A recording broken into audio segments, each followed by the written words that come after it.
ಸರಿ. ಪರಾಕ್ರಮಿಗಳಾದ ಭೀಮಾರ್ಜುನರೇ ಸಂಧಿಗೆ ಸಮ್ಮತಿಸಿದ ಮೇಲೆ ಮೇಧಾವಿಗಳಾದ ನಕುಲ ಸಹದೇವರು ಈ ಹಗ್ಗದನ ಮಾತಿಗೆ ಒಳಪಡದೇ ಇರುವರೆ.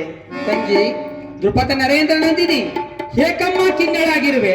ನಿನ್ನ ಪತಿಗಳ ಐವರ ಅಭಿಪ್ರಾಯ ನಿನಗೆ ಧರ್ಮಸಮ್ಮತ ತಾನೆ? ಈಗ ಚೆನ್ನಾಯಿತು.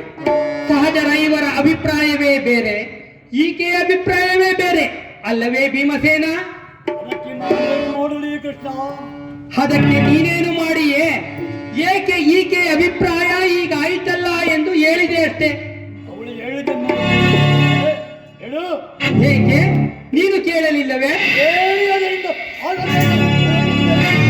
ಪ್ರಯೋಜನವೋ ನನಗೊಂದು ತಿಳಿಯದಯ್ಯ. ಒಟ್ಟಿನಲ್ಲಿ ಸತಿಯ ಅರ್ಥನಾದವನ್ನು ಆಲಿಸುವುದು ಪತಿಗಳಾದ ನಿಮ್ಮ ಕರ್ತವ್ಯ. ಏಕೆ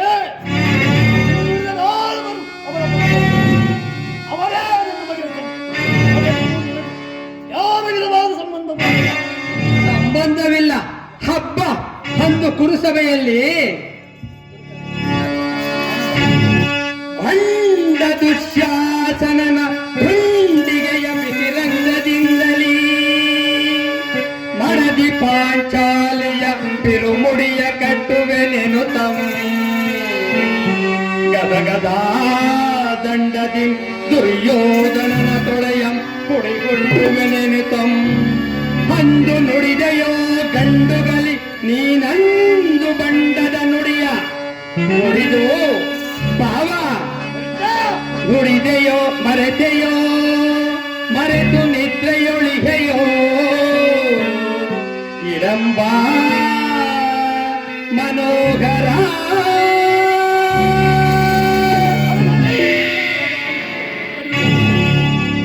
ಕಣ್ಣೀರು ಕರೆಯದಿರುವಲ್ಲದೆ ನಿನ್ನ ಕಣ್ಣೀರಿಗೆ ಬದಲಾಗಿ ಅದೇ ಎಂದರ ಕಣ್ಣೀರಲ್ಲಿ ಮಡಿಗಂಬನಿ ಕಾಲನೆ ಕೌರವನ ಬೆಂಬಲವಾಗಿ ನಿಲ್ಲಲಿ ಕಲಕಿ ತರುವೆ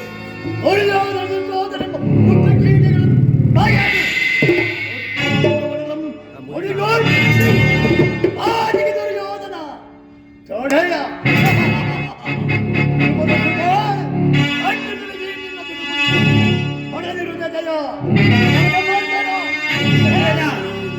ಅಭಿಪ್ರಾಯವನ್ನು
ಭೀಮಸೇನ, ದುಷ್ಟರ ನಾಶ, ಸಜ್ಜನರ ಪಾಲನೆ, ಧರ್ಮ ಸಂಸ್ಥಾಪನೆ ಇವುಗಳನ್ನು ಪಾಲಿಸಬೇಕಾದರೆ ನಾನು ಯಾವ ಯಾವ ಯುಗದಲ್ಲಿ ಯಾವ ಯಾವ ಅವತಾರವನ್ನು ತಾಳಿರುವನು ಕೇಳು ಭೀಮಸೇನ.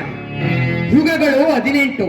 ಅವುಗಳೆಂದರೆ ಆದಿ, ಅನಾದಿ, ಅಂಬುಜ, ಅನಂತ, ಅರ್ಬುತ, ತಾಮಂಜ, ತಂಡಜ, ತಾರಜ, ಭಿನ್ನಜ, ಭಿನ್ನಯುಕ್ತ, ವಿಶ್ವವಸು, ವಿಶ್ವರಣ, ಮಣಿರಣ, ಅಲಂಕೃತ, ಕೃತ, ತ್ರೇತ, ದ್ವಾಪರ, ಕಲಿ. ಇಂತಹ ಯುಗಗಳಲ್ಲಿ ನಾನು ಯಾವ ಯಾವ ಅವತಾರವನ್ನು ತಾಳಿರುವೆನು ಹೇಳು ಭೀಮಸೇನ. ಶಕ್ತಿ, ಶಕ್ತಿಯಿಂದ ನಾದ, ನಾದದಿಂದ ಬಿಂದು, ಬಿಂದುವಿನಿಂದ ಕಳೆ, ಕಳೆಯಿಂದ ವಿರಾಟ ಪುರುಷ, ವಿರಾಟ ಪುರುಷನ ಮಗ ಕಾಲಶ್ವ, ಕಾಲಶ್ವನ ಮಗ ಕಶ್ಯಪ, ಕಶ್ಯಪನ ಮಗ ಸೂರ್ಯ, ಸೂರ್ಯನ ಮಗ ಶನಿ, ಶನಿಯ ಮಗ ಇಂದ್ರಿಯ, ಇಂದ್ರಿಯನ ಮಗ ನೈನೇಂದ್ರಿ, ನೈನೇಂದ್ರಿಯ ಮಗ ಕೌಶಲ್ಯ, ಕೌಶಲ್ಯನ ಮಗ ದುಂದುಮಾಂತ, ದುಂದುಮಾಂತನ ಮಗ ತ್ರಿಶಂಕು, ತ್ರಿಶಂಕುವಿನ ಮಗ ಹರಿಶ್ಚಂದ್ರ, ಹರಿಶ್ಚಂದ್ರನ ಮಗ ಲೋಹಿತಾಶ್ವ, ಲೋಹಿತಾಶ್ವನ ಮಗ ಕೃಪಾಶ್ವ, ಕೃಪಾಶ್ವನ ಮಗ ಪುನರಪಿ, ಪುನರಪಿಯ ಮಗ ದಿಗು, ದಿಗುವಿನ ಮಗ ರಘು, ರಘುವಿನ ಮಗ ಅನಾರಣ್ಯ, ಅನಾರಣ್ಯನ ಮಗ ಮೃಗರಾಜ, ಮೃಗರಾಜನ ಮಗ ದಶರಥ, ದಶರಥನ ಮಗ ಶ್ರೀರಾಮ, ಶ್ರೀರಾಮನ ಮಗ ಲವ, ಲವನ ಮಗ ಇಂದು, ಹಿಂದುವಿನ ಮಗ ಸಿಂಧು, ಸಿಂಧುವಿನ ಮಗ ಸಿಳುಗೋಪಾಲ, ಸಿಳುಗೋಪಾಲನ ಮಗ ನಂದಗೋಪಾಲ, ನಂದಗೋಪಾಲನ ಮಗ ವಸುದೇವ, ವಸುದೇವನ ಮಗ ಶ್ರೀಕೃಷ್ಣ, ಶ್ರೀಕೃಷ್ಣನ ಮಗ ಮನ್ಮಥ, ಮನ್ಮಥನ ಮಗ ಅನಿರುದ್ಧ. ಇಲ್ಲಿಗೆ ನನ್ನ ವಂಶಾವಳಿಯು ಕೊನೆಗೊಳ್ಳುವುದು ಭೀಮಸೇನ. ದುಷ್ಟರ ನಾಶ, ಸಜ್ಜನರ ಪಾಲನೆ, ಧರ್ಮ ಸಂಸ್ಥಾಪನೆ ಇವು ನನ್ನ ಅವತಾರದ ಮುಖ್ಯ ಉದ್ದೇಶಗಳು ಭೀಮಸೇನ.